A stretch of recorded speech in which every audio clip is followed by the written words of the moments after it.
Okay, Boy Scout story. There's not going to be many of these, but this one is fucking good. It's not very long, but it's good. So, first day, first class ever. First, like, session of that day, even. Shotgun class. I'm teaching it because I do the shotgun shit. Blazer's sitting at the back of the room. Kids, there's like 4 or 5 of them in the room. And I start my little spiel. And it's supposed to be this like little intro and then the Second Amendment, and then we go on. I did my little intro, and then I completely and utterly fucking forgot the Second Amendment. I ended up having to go, Second Amendment means you have the right to have a gun. I will look it up and come back later. God damn it. Like, I'm sure those kids will remember that for the rest of their fucking lives. There were a couple of them that just after that were like, I had to drop whatever facade of fucking like teacher that I had, and we got to be really chummy. It was cool. And I don't know. It's one of those things, like, it's not something you should be proud of for getting the Second Amendment, but like, you know, I had a lot going on that day. It's kind of antisocial and being thrown in front of people on top of that. So this is one of those like experience things where, like, I don't know, I guess this applies to a lot of things. Like, stage fright in combat will get you killed. Being bashful or shy in combat will get you killed. There's a whole bunch of shit that'll get you killed in combat.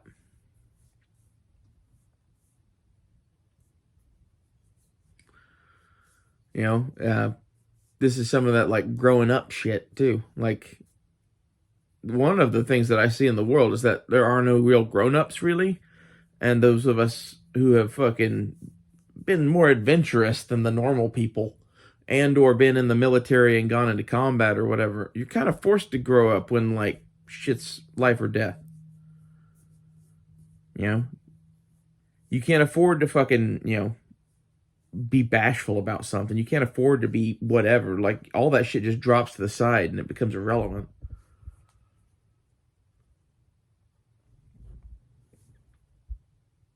Anyway, it was one of like the funniest fucking things ever though. It was like those kids, they're like, you forgot the Second Amendment? And I was like, Blazer, what's the Second Amendment? He's like, don't ask me, man. I'm like, motherfucker. I didn't say that in front of the kids, but that's what I was thinking in my head. I'm just looking at him, and I'm giving him motherfucker with my eyes, and I'm like, okay, kid, what's the Second Amendment? He's like, I don't know it. I'm not the one who's teaching the class. I'm like, touche. Like, that was a fun thing, man. Like, I was talking to Risky Christie about Baelfangs. I mentioned that I'd killed several of those at the Boy Scout thing. I had 4 Baelfang UB5Rs, and I brought them all to that place, and not a one of them survived it, really. Like, one of them might have left there on, like, limping with its battery taped on. All the rest were dead.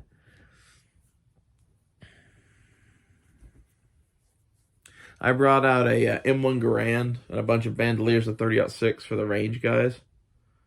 And Blazer, too. We fucking tore up the range with 30-06 on, like, the week, the setup week before everything. Like, that was fun. I tried to pick a gun that wasn't crazy intimidating, but yet was a military-issued rifle. And, like, I kind of figured I could probably get away with it if it was an M1 Garand. And I was 100% right, because basically the office staff were like, can we try shooting it? Like, yeah, I think we got a few clips left. And, like, that's half of the reason that flew. Because, like, we weren't supposed to have real guns, really. But, like, Blazer and I both had handguns there.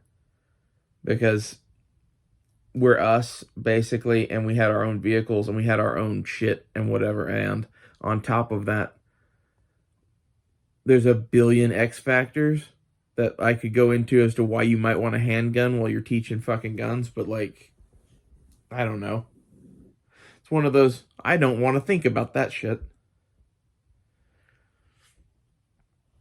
It's all the same reason why I had a fucking like medic bag full of gauze and tourniquets and shit.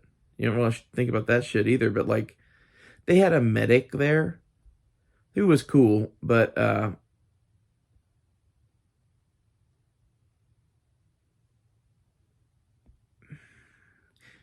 when we went to approach him about the idea of having like some blood stopping shit at the range, his reaction was, "Oh, we got all that shit." I'm like, "Well, how long does it take you to get from where you are to where I am?" He's like, "I don't know, 5 or 6 minutes maybe." Like, yeah, we need tourniquets and gauze. And like, I don't know, it was one of those things that they didn't even want us to have fucking tourniquets. Like, we're teaching kids with fucking shotguns. I had a bag of fucking tourniquets. Fuck them. And this is some shit that like you need to get that like that's just in the fucking Boy Scouts that shit's going on. Welcome to the world.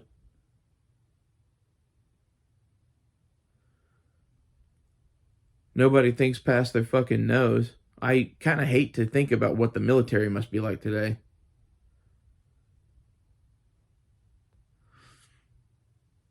The cool part was hanging out with the fucking range kids though, because basically they were all gun junkies or whatever. Just they were willing to fucking be slaves at the range just to be able to occasionally shoot guns. So I don't know. We tried to make their lives better. Blazer and I bought the range staff Subway a couple of times. Like this was the odd part about this was basically they just made Blazer and I like the captain of that ship without ever even fucking talking to us, and they just got real lucky. They got real lucky. Like they managed to pick people that were not Boy Scouts at all. Neither one of us were. That were kind of weirdo nut and fancy fans that like I don't know. We were both in college and we both needed some extra money, and they were offering, I think it was $300 or something a week, and you got fed there and you had a place to stay there, and that's pretty dope. Especially if you like going camping, because that was both of our things. Was like, hey man, we got wall tents, like that'll be awesome. And really, like, as far as going camping goes, being provided a wall tent is pretty awesome. It was an interesting experience.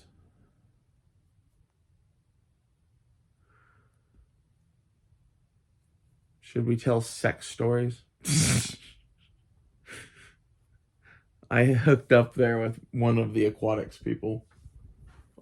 Kind of on repeat, actually. We fucked like bunny rabbits.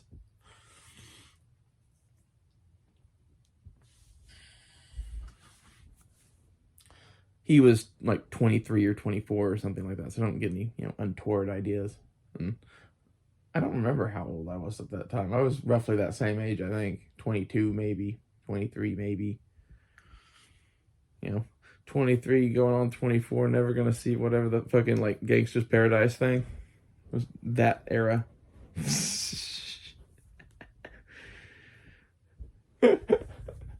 Welcome to the show. Talking about the Boy Scouts and Gangster's Paradise.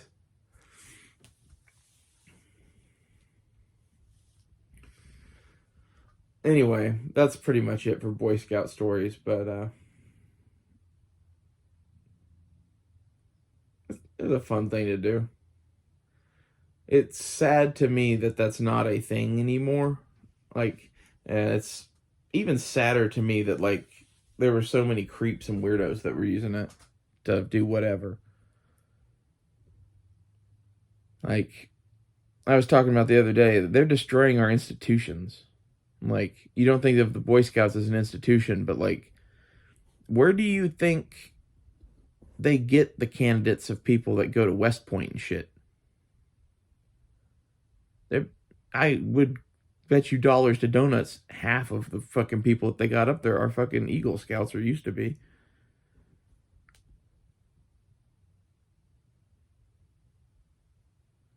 It's some of that shit that like you want to be in a club or whatever. It's a good club to be in. At least in ye olden times in America, it's like the good old boys club. Another story. While I was teaching up there, I found a mug while teaching shotgun class. I stuck it in my car because I was just going to bring it back to the thing and put it in lost and found. And as we were leaving out of there, whatever, one of the dads came back and we got to talking and whatever because he was looking for his mug, and I gave it to him. And I realized while I was talking to him that it was my banker. Like, ha! I pointed out to him and he's like, oh, hell yeah. And like, it was so, both of us were so out of context, and like both of us were wearing sunglasses and hats and whatever. Yeah.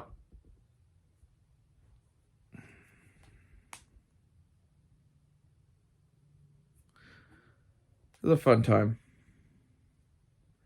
I'm going to end this here. I'll see you guys later.